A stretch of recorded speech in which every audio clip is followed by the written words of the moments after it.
तो बेटा जी हमको वैल्यूएशन ऑफ क्लोजिंग स्टॉक निकालना होगा। तो वैल्यूएशन ऑफ क्लोजिंग स्टॉक निकालने के लिए देखो बेटा जी, हमने 5 लाख का पूरा माल हमने कपिल को भेजा था, उसमें से उसने 3/4 तो बेच दिया था। अगर 3/4 माल उसने बेच दिया तो 1/4 माल अभी भी उसके पास बच रहा होगा, 1/4 शेयर उसके पास बच रहा होगा। तो इसीलिए हम 5 लाख का 1/4 यानी कि 1,25,000 रुपए का तो माल ये उसके पास बचेगा। एक 35,000 रुपए जो ओनर ने खर्च किए उसका 1/4, क्योंकि जब माल 1/4 है तो उस पर खर्चा भी 1/4 हुआ होगा। तो 35,000 रुपए का 1/4 खर्चा 8,750 रुपए ये खर्चा ओनर का जोड़ा जाएगा। और जैसा कि मैंने कहा था कि एजेंट का सिर्फ और सिर्फ माल को गोदाम पहुंचाने तक के खर्चों को जोड़ा जाता है, इसीलिए सिर्फ और सिर्फ 6,000 रुपए जो गोदाम रेंट है, क्योंकि गोदाम जो 5,000 रुपए ऑक्ट्रोय चुंगी है उसी को जोड़ा जाएगा। बाकी 6,000 रुपए गोदाम रेंट के नहीं जोड़े जाएंगे, क्योंकि गोदाम का रेंट गोदाम में माल जाने के बाद दिया जाता है और सेलिंग एक्सपेंसेस भी माल को पहुंचने के बाद बेचने के लिए किए जाते हैं। तो हम सिर्फ माल को गोदाम पहुंचाने के लिए जो रास्ते में हमने ऑक्ट्रोय चुंगी दी उस चुंगी के खर्चे को ही लेंगे और उसका भी 1/4 शेयर ही लेंगे। तो 5 लाख रुपए के माल का 1/4 शेयर 1,25,000 रुपए, 35,000 रुपए के माल का 1/4 शेयर 8,750 रुपए और 5,000 रुपए जो एजेंट के खर्चे डायरेक्ट खर्चे लेंगे, जो सिर्फ उसके गोदाम पहुंचाने तक के खर्चे लेंगे उसका 1/4 शेयर 1,250 रुपए। ये खर्चा अगर हम ले लेते हैं तो जो क्लोजिंग स्टॉक की वैल्यू है वो आ जाएगी 1,35,000 रुपए। बेटा जी आपको क्लोजिंग स्टॉक की वैल्यूएशन इसी तरह से निकालनी होगी। इसमें कॉस्ट पूरी लेनी है, ओनर के खर्चों को भी पूरा लेना है, सिर्फ एजेंट के खर्चे जो माल को गोदाम पहुंचाने तक के होते हैं उन्हीं को शामिल करना है। तो हमारी जो 90वीं एंट्री होगी वो अनसोल्ड स्टॉक की होगी या क्लोजिंग स्टॉक भी बोल सकते हैं। तो अनसोल्ड स्टॉक अकाउंट डेबिट 1,35,000 रुपए टू कंसाइनमेंट अकाउंट, ये भी आपको एंट्री करनी पड़ेगी। इसके बाद बेटा जी आपको एक ये भी चीज पता होनी चाहिए कि इतनी मेहनत करने के बाद में हमने हमारे कंसाइनमेंट के बिजनेस में प्रॉफिट अर्न किया या हमने वहां पर लॉस उठाया। तो इसका एक तरीका है कि प्रॉफिट हुआ या लॉस उसको निकालने के लिए पहला तरीका तो ये कि हम कंसाइनमेंट अकाउंट बनाएं। और अभी हम कंसाइनमेंट अकाउंट नहीं बनाना चाह रहे और डायरेक्ट अगर जर्नल एंट्री करना चाह रहे हैं तो हम एक कंसाइनमेंट अकाउंट की समरी टाइप में यहां पर पहले बना लें और उससे हमें पता पड़ जाएगा प्रॉफिट हुआ या लॉस। तो कैसे पता पड़ेगा वो मैं आपको बता देता हूं। हमें करना क्या है बेटा जी, एक छोटा सा काम करना है कि प्रॉफिट हुआ या लॉस ये अगर ये कैलकुलेट करना चाह रहे हैं तो हमें यहां पर एक हेडिंग डालनी है हल्की सी, कंसाइनमेंट। इसका एक साइड डीआर और एक साइड सीआर। डीआर साइड पे अब तक जो भी खर्च हुआ वो खर्चे में लिख दूंगा सीधे सीधे। तो खर्चा हुआ एक तो 5 लाख रुपए का माल हमने भेजा है, एक 35,000 रुपए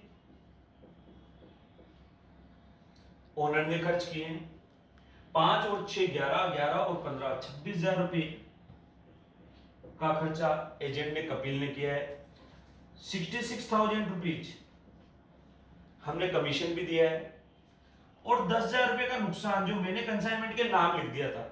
अगर मैं इसे कंसाइनमेंट के नाम नहीं लिखता तो पेनल पे जाके मुझे चार्ज करना होता, पर मैंने तो अभी कंसाइनमेंट पे लिख दिया तो इसको भी 10,000 रुपए को मैं कंसाइनमेंट का एक खर्चा मान रहा हूं। तो आरबीसी बोर्ड के अकॉर्डिंग इसको यही खर्चा मान रहा हूं।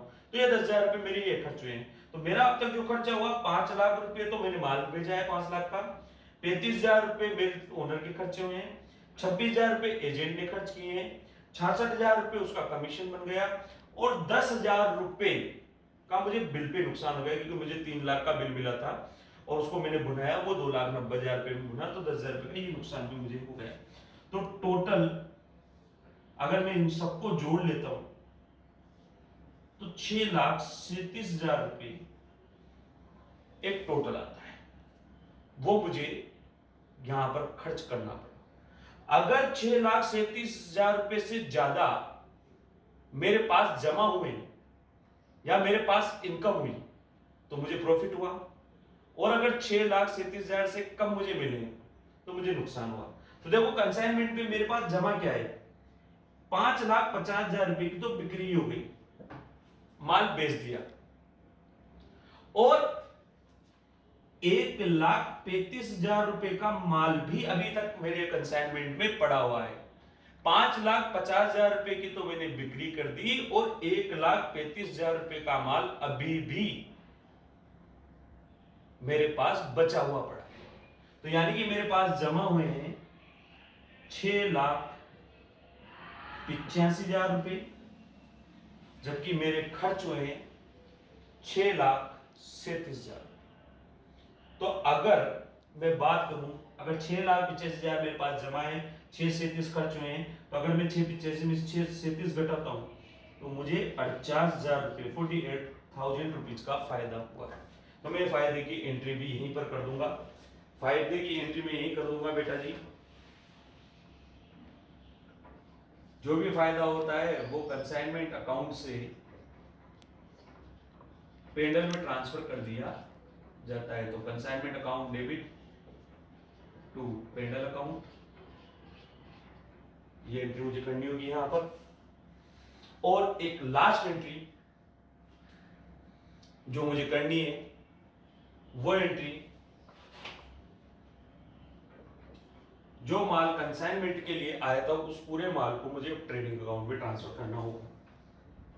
तो last entry, goods Saint on consignment account debit, goods Saint on consignment account debit 5 lakh रुपए टू ट्रेडिंग अकाउंट। ये मुझे ये एंट्री इसलिए की जाती है कि माल को वापस ट्रेडिंग अकाउंट पे ट्रांसफर कर दिया जाए, व्यापार खाते में ट्रांसफर कर दिया जाए, क्योंकि ओनर के जो व्यापार है वो एक अलग व्यापार है, ये केवल उसकी ब्रांच है। तो ओनर के सारे व्यापार में पूरे माल का हिसाब होना चाहिए। तो उससे ये पता पड़ता है कि 5 लाख का माल कंसाइनमेंट पे भी भेजा गया था, जिसे बाद में हमने इसको ट्रेडिंग में ट्रांसफर करके एडजस्ट कर दिया। तो बेटा जी ये मैंने अब तक 11 एंट्री की है, और शायद मैंने सभी चीजों को ध्यान में रखा। 5 लाख का माल भेजने की एंट्री मैंने की, ओनर के खर्चे की मैंने एंट्री की, 3 लाख का जो बिल मैंने रिसीव किया उसकी मैंने एंट्री की, उस बिल को 2,90,000 में डिस्काउंट किया मैंने, उसकी भी एंट्री की, ओनर द्वारा किए गए खर्चों की मैंने एंट्री की, ओनर द्वारा बेचे गए माल की मैंने एंट्री की है, ओनर का जो कमीशन बना उसकी एंट्री भी मैंने की है, उससे जो बैलेंस पैसा मुझे लेना था उसकी भी मैंने एंट्री की है, इवन जो क्लोजिंग स्टॉक था उसकी भी मैंने एंट्री की है, 90 एंट्री मैंने की है। इसके अलावा जो फायदा हुआ उसकी एंट्री भी मैंने कर दी। फायदा निकालने के लिए मैंने एक ट्रिक अपनाई कि कंसाइनमेंट के सभी खर्चों को डीआर में और कंसाइनमेंट की सारी इनकम को सीआर में लिखा, और डिफरेंस अमाउंट से पता पड़ गया कि इनकम ज्यादा है, तो 48,000 रुपए जो प्रॉफिट हुआ उसको पेंडल में ट्रांसफर कर दिया, और लास्ट मैंने माल को भी ट्रेडिंग में ट्रांसफर कर दिया। अब बेटा जी हमको कंसाइनर की बुक्स में 3 अकाउंट यहाँ पर कंपल्सरी मेंटेन करने। पहला तो कंसाइनमेंट अकाउंट, दूसरा goods Saint on consignment account, और तीसरा जो अकाउंट है वो अकाउंट है हमारे पास एजेंट का अकाउंट, यानी कि कपिल का खाता। ये 3 खाते हमको यहाँ पर मेंटेन करने पड़ेंगे। तो मैंने आज जनरल एंट्री की है, जनरल एंट्री की सहायता से आप तीनों अकाउंट बनाकर एक बार मुझे भेजें, और नहीं आता है तो मैं तीनों अकाउंट आपको अगले वीडियो में बनाकर बताऊंगा। तब तक आप प्रैक्टिस करें इन 11 एंट्रियों की, क्योंकि आज हमने सिर्फ जनरल बनाई है दिल्ली मॉडर्न की, बुक्स ऑफ मॉडर्न कंसाइनर की, अभी कंसाइनी की मतलब कपिल की एंट्री करना बाकी है, तो उसकी कैसे बनने खाते वो सब मैं बताऊंगा पर अगले वीडियो में। मैं चाहूंगा कि आप इन एंट्रियों को देख के कम से कम 3 खाते बनाएं। पहला कंसाइनमेंट अकाउंट, दूसरा goods Saint on consignment account, और तीसरा कपिल अकाउंट। ये आपसे बन जाएंगे अगर आप ये एंट्री ढंग से करते हैं।